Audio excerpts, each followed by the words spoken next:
Good day. Today we'll discuss about lipids. So we'll discuss the different types of lipids and the methods to measure the concentration of each lipid. So um, regarding lipids, it's commonly known as fats. Okay, so fats. Okay. And regarding functions of lipids, first, it's a source of fuel, meaning you can use certain type of fats as source of energy. So example, you have triglyceride. So tag is a source of fuel. So you can use tag as a source of energy. The next is stability of the cell membrane. So there are lipids that are important in maintaining the integrity of the cell membrane. So example, you have your phospholipid and cholesterol. Okay. Then next, you have steroid hormone production. So for steroid hormone production, cholesterol is the precursor. Okay, so cholesterol, the precursor of steroid hormone production. So you need cholesterol to form steroid hormones. Without cholesterol, your body cannot produce steroid hormones. Okay. Then next, with special transport mechanism. This one pertains to lipoproteins. Okay, so lipoproteins. Okay, so lipoproteins, the transport or transporter of what they call this um, lipids, lipoproteins. So example of lipoproteins, you have the major lipoproteins, chylomicrons, VLDL, LDL, and HDL. Okay, so for example, VLDL and chylomicrons transport triglyceride, LDL and HDL transport cholesterol. Okay, so examples of lipids, you have phospholipid, then cholesterol, triglycerides, fatty acids, and fat-soluble vitamins. Vitamin A, D, E, and K. So vitamin A, it's also known as retinol, and vitamin A is important for eye health. Okay. The next is vitamin D, also known as cholecalciferol, and cholecalciferol is um, important for bone health. Okay. Then vitamin E, um, alpha tocopherol. It's important in preventing oxidation or early oxidation of cells. Okay. Vitamin E. And vitamin K, your phytonadione, it's important for um, uh, coagulation. Now, regarding cholecalciferol, vitamin D, it promotes the absorption of calcium. That's why it's important in maintaining bone health. Okay. Next, you have phospholipid. So regarding phospholipid, it's a conjugated lipid. So it's a combination of two fatty acids and one glycerol, and it's the most abundant type of lipid. So the most abundant type of lipid in a healthy individual, it is phospholipid. Okay, in a healthy individual, it is phospholipid. Now, regarding phospholipid, it's not an energy source. Okay, not an energy source, meaning you cannot use phospholipid as source of energy. Okay, not a source of fuel. And regarding synthesis of phospholipid, site, you have liver, intestine, and lungs. Okay, the um, uh, production site of phospholipid. So reference range, it's 150 to 380 mg per dl. So this is the reference range for phospholipid. Okay, next is you have the functions of phospholipid. So first, it's a surfactant. So regarding surfactant is important in order to prevent the collapse of alveoli. So meaning without phospholipid, your lungs cannot function properly. Okay. The next, cellular metabolism. So it maintains the permeability of the cell membrane or the integrity of the cell membrane. Then next is it's also important for blood coagulation. Okay, so it promotes blood coagulation.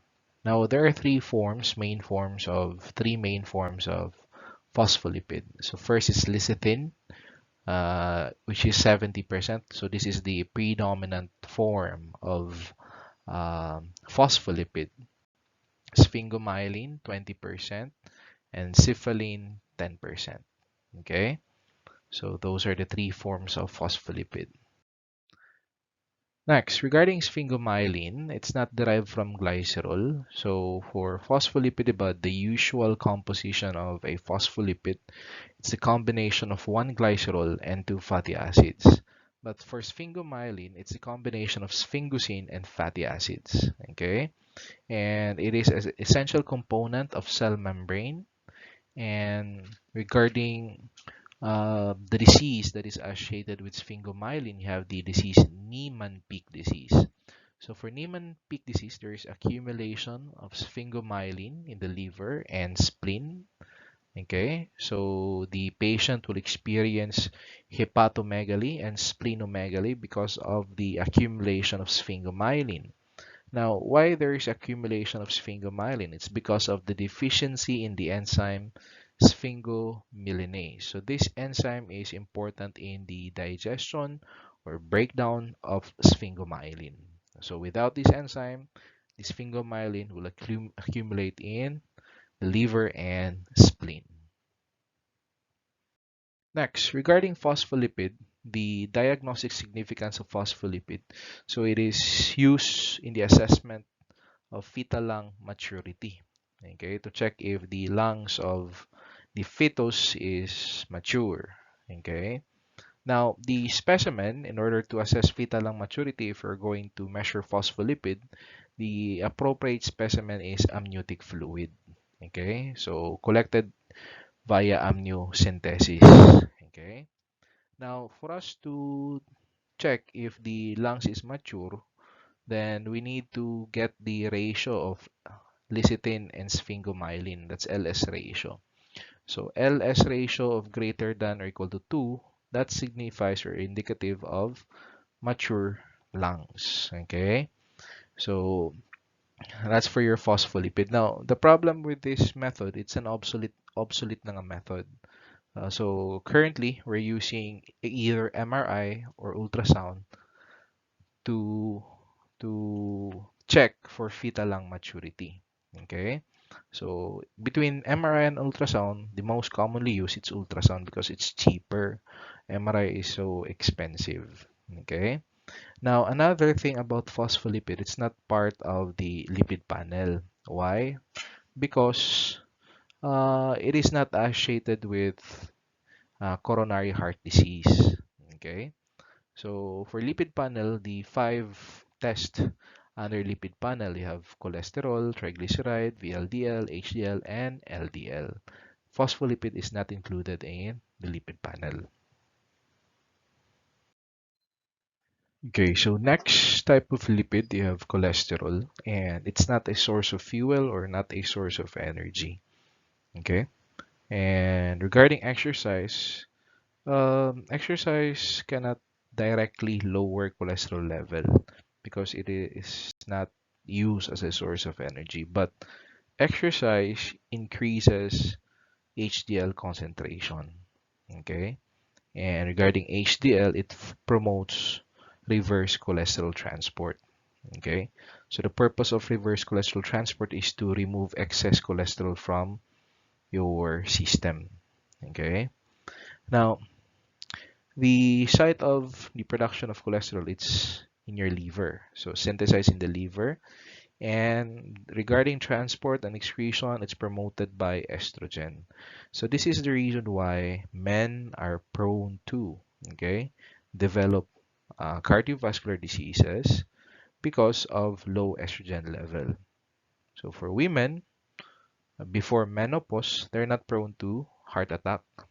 But during menopause, the start of menopause, usually the estrogen level starts to decrease, and that increases their risk of um, acquiring or having heart attack.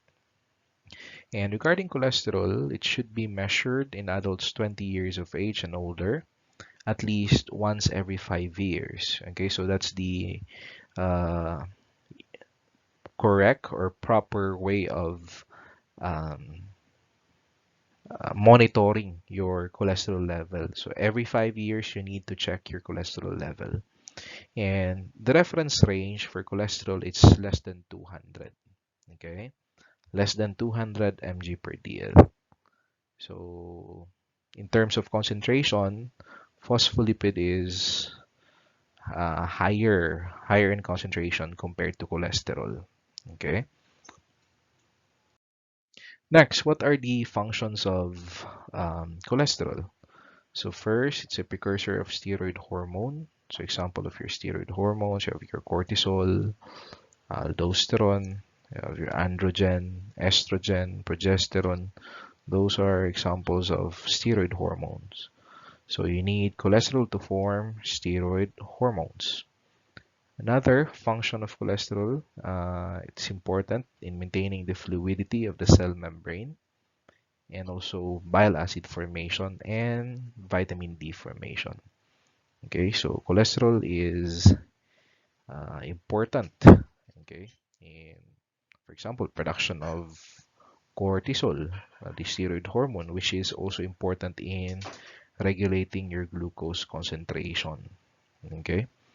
Another, aldosterone. Aldosterone is your mineralocorticoid. It's a steroid hormone produced by the adrenal cortex that is important in the regulation of sodium and potassium. Okay. Next is you have the diagnostic significance of cholesterol. So first is used to evaluate risk for atherosclerosis, myocardial and coronary arterial occlusions. And you can also use, or cholesterol is also a thyroid function test, meaning you can use cholesterol to assess the functioning of your thyroid. So for example, in hypothyroidism, the cholesterol level is increased, okay, due to decreased catabolism of cholesterol because of decreased production of thyroid hormone. And in hyperthyroidism, the cholesterol level is usually decreased due to increased catabolism of cholesterol. Okay. Same with triglycerides. So triglyceride concentration is decreased in um, hyperthyroidism and increase in hypothyroidism. Okay, next is it's a liver function test. So cholesterol is a liver function test because cholesterol is usually decreased in cases of liver failure or liver disease or severe liver disease. Okay, it's because cholesterol is formed or produced by our liver. Okay, so if there's a problem with the manufacturer, okay, of a certain substance, then the concentration of that substance will usually decrease. Okay, so in liver disease, the concentration of cholesterol is decreased. Another, it's a renal function test. So if the patient has renal failure, usually the concentration of cholesterol is increased due to decreased removal or decreased clearance of lipoproteins. Okay, so there are uh, patients with renal failure. The cause of their death is not renal failure, but because of heart attack due to increase in cholesterol. Because in renal failure, there is less removal or decrease rate in the removal or clearance of lipoproteins. Then next, you have to monitor effectiveness of lifestyle change. Okay, so these are the 5 diagnostic significance of cholesterol measurement. Okay, so next you have the sources of cholesterol. So first you have endogenous. It's the uh, cholesterol produced by your liver, and exogenous, the cholesterol from your diet. Now, between the two, the primary source it is the endogenous. Okay, endogenous or the cholesterol produced by your liver. So it's approximately 80% of your total cholesterol. Okay, and next you have forms. Okay, so for the forms, you have cholesterol ester and free cholesterol. So this one, it's 70% and free cholesterol is 30%. Okay, and for cholesterol ester, it's present in your plasma and serum. For free cholesterol, it's present in serum, plasma, and RBC. That's why you need to reject hemolyzed specimen, because for hemolyzed specimen, the concentration of total chole is false increase. Okay, false increase. Okay, so it's false increase because of the presence of free cholesterol in RBCs. Okay, and characteristic of cholesterol ester, it's bound to fatty acid, so it's a combination of cholesterol and fatty acid. Okay, so that's for your cholesterol ester. For free cholesterol, it's free cholesterol, so single lang siya, no partner. Okay, then for this one, the presence of fatty acid is a result of esterification. Okay, using the enzyme LCAT. So LCAT, or lecithin cholesterol acyl transferase, promotes the removal of fatty acid from lecithin and transfer it to your cholesterol to produce your cholesterol ester. And regarding LCAT, it is produced or synthesized in the liver. And the activator of LCAT, you have ApoA1. Now, regarding free cholesterol, it's the product of hydrolysis of your cholesterol ester. Okay, so meaning of hydrolysis, separate nimo ang cholesterol from your fatty acid. Okay, so free cholesterol 30%, cholesterol ester 70%. Then next, patient preparation. So for cholesterol, the patient should be in his or her usual diet 2 weeks prior to testing. Okay, to obtain an accurate result. Okay. Another regarding fasting. Fasting requirement for chole. No need not to fast for cholesterol because the recent meal has little effect on the cholesterol concentration. Okay, so fasting is not a requirement for cholesterol measurement. But for triglyceride, fasting is important for triglyceride measurement, but for cholesterol, it's not. Okay, then the patient should be in his or her usual diet for 2 weeks prior to testing. With that patient preparation, usually most of the patients for that needs cholesterol measurement, they tend to change their diet days before the testing, and that is not good because the laboratory result will not reflect the lifestyle or the normal lifestyle of the patients. Okay, so the patient should be in his or her usual diet for 2 weeks prior to testing. Then next, regarding the measurement, we usually measure total chole instead of measuring the forms of cholesterol. So total cholesterol is the combination of your free cholesterol and cholesterol ester. Okay. So regarding the methods for cholesterol measurement, first you have the chemical method. So under chemical method, you have Lieberman-Borchardt reaction and Salkowski reaction. So for Lieberman-Borchardt, the end color is green. So it's the product of the reaction between chole and Lieberman-Borchardt reagent. So the end color it is green. For Salkowski reaction, the end color is red, and this one is the product of the reaction between chole and Salkowski reagent. Okay, so this is for the chemical method. Next, precautions for chemical methods, for the chemical method. So avoid hemolyzed sample because hemolyzed sample will yield false increase in the concentration of cholesterol. Why? It's because of the release or the presence of free cholesterol in RBCs.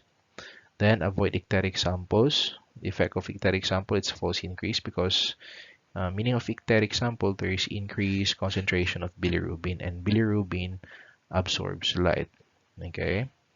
The next is avoid water contamination in order to prevent um, dilution of your specimen.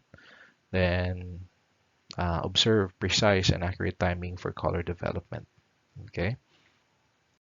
Then next you have the enzymatic method. So for enzymatic method, it's the routine method and it's based on hydrogen peroxide production. Okay, so that's the principle. So for the enzymatic method, um,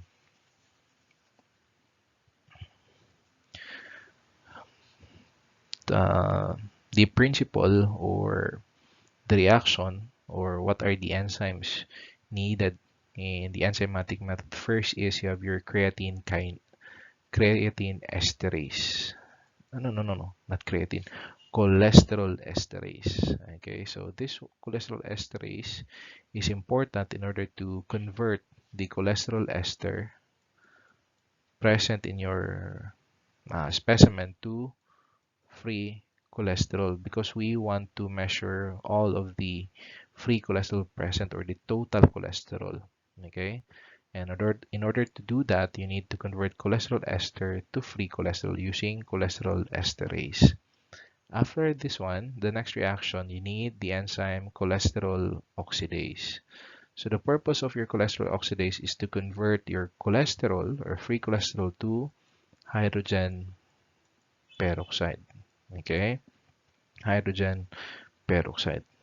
Okay, so after that one, next is to use peroxidase, the enzyme peroxidase, to convert this one to quinonimine dye. So the usual N color of cholesterol oxidase method is pink because of quinonimine dye. Okay, now what are the interferences for the routine method for cholesterol measurement? So first is hemolysis. So the effect is false increase due to the release of free cholesterol from the damaged red blood cells. Okay. The next, bilirubin, the effect, it's either false increase or false decrease. So for false increase, it's due to the ability of the bilirubin to absorb light, and false decrease because bilirubin oxidizes hydrogen peroxide. So it will result to less production or conversion of hydrogen peroxide to oxidized form of the chromogenic substance, which is the quinonimine dye. Okay, so that is for the enzymatic method. Next, CDC reference method. So the CDC reference method, you have Abel, Levy, and Brody method. So this one involves three phases or three steps, major steps. So first, for KOH, if you're going to use KOH, the purpose of that one is for hydrolysis. Okay, so the first step is hydrolysis. Okay, using KOH. The meaning of hydrolysis, you are going to hydrolyze cholesterol, especially specifically cholesterol ester, or the purpose of that one is to separate fatty acid from cholesterol. Then after that one, next is the use of hexane. This is for extraction. Okay, extraction. Okay, and after extraction, you have your colorimetry. Colorimetry using Lieberman-Borchardt reagent. Okay, so these are the three reagents used in Abel, Levy, and Brody method. So this is the reference but not routine because this takes time and it's a complicated test. Next is reasons for disease associated with increase in cholesterol level. So first is biliary cirrhosis. So biliary cirrhosis is an autoimmune disease. So there is autoantibody production that causes damage to the bile duct. Okay, so bile duct problem with the bile duct, and the purpose of bile duct, that's the passage for your bile. And if there's a blockage or occlusion in that bile duct, then the body is not the, the body will not be efficient in uh, ex in the excretion of cholesterol. So cholesterol will accumulate in the system because of the occlusion or problem with the passage, okay, or problem with the bile duct.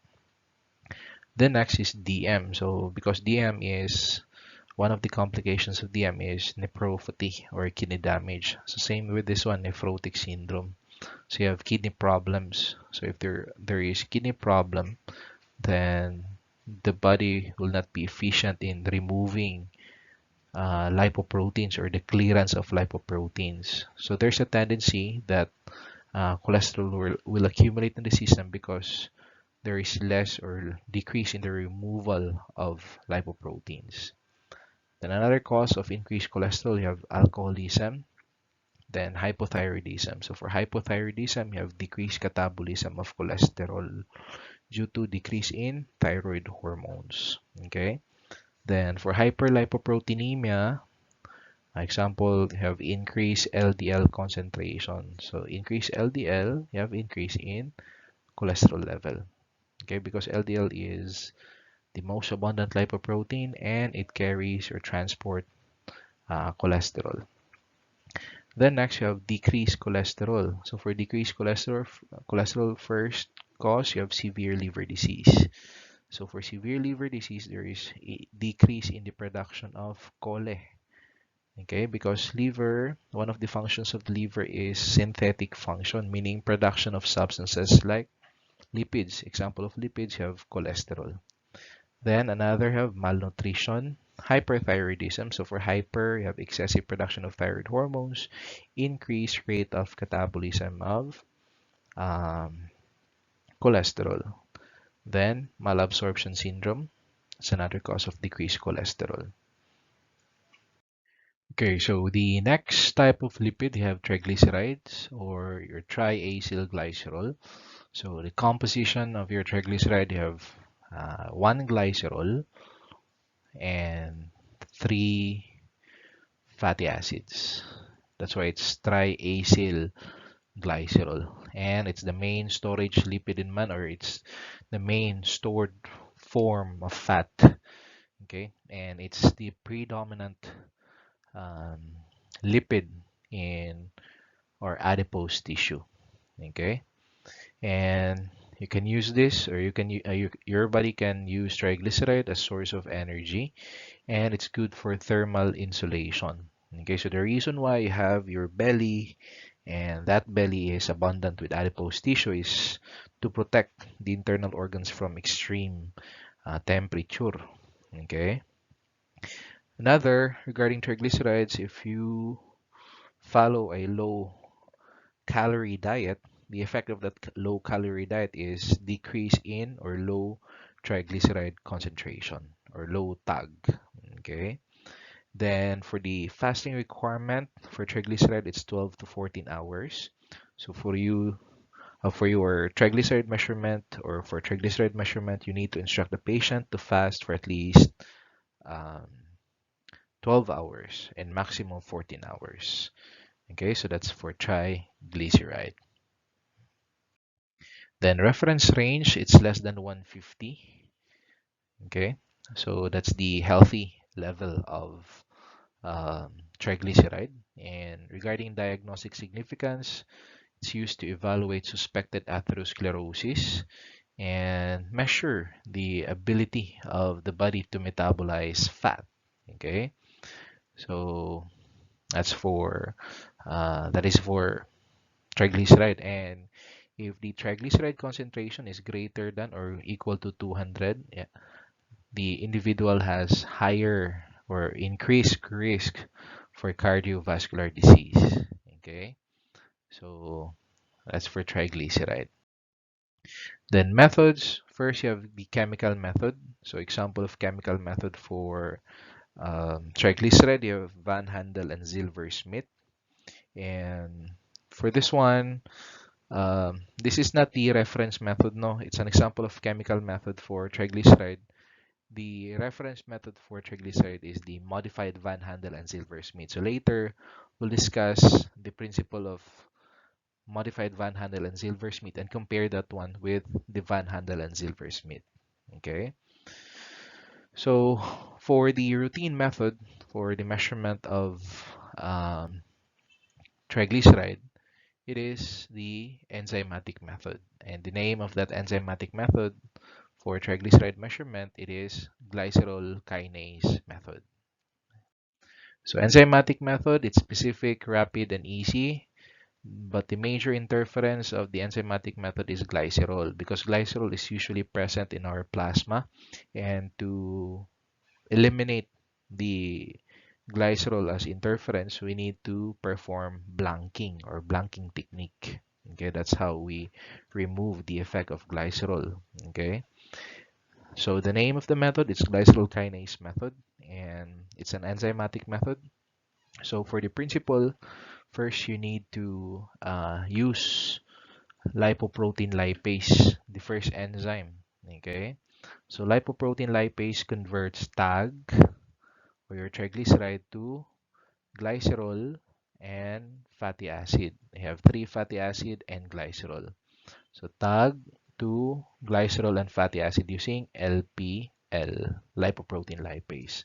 Next is you need to convert glycerol to glycerol 3-phosphate, okay, using the enzyme glycerol kinase. That's why it's the name of the method is glycerol kinase.